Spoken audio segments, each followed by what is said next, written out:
La croix est une invitation à la mort. La croix est une invitation à la mort. Donc, la croix, par exemple, pour vivre. Frère Jacques, la croix relève pour mourir. Et c'est peut-être ça, vous prenez la croix.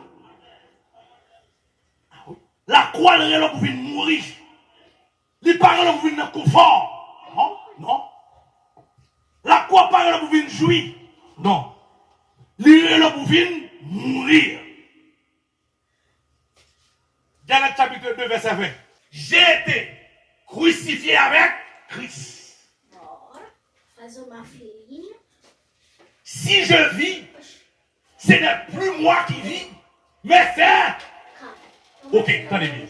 L'autre dit crucifié, il simplement dit mettre en croix.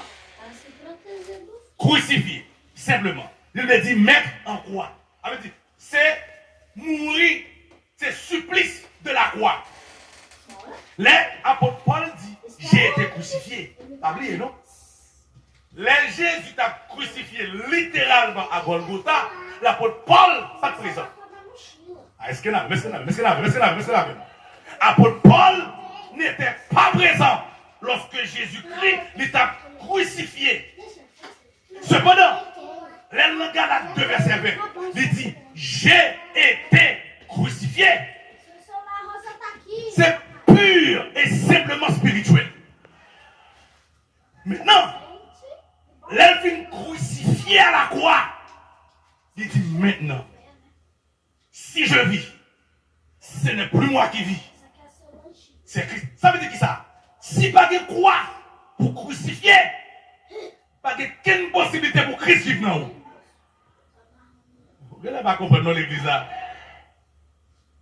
Puis devant, dans Romains 6, verset 5, il vient dans verset 7, il dit que le vieil homme doit être crucifié. Vieil homme, non. Nature pécheresse là.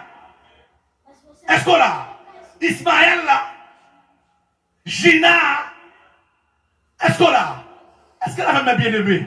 Gédéon, Augustin, il doit être crucifié. Ça veut dire qui ça?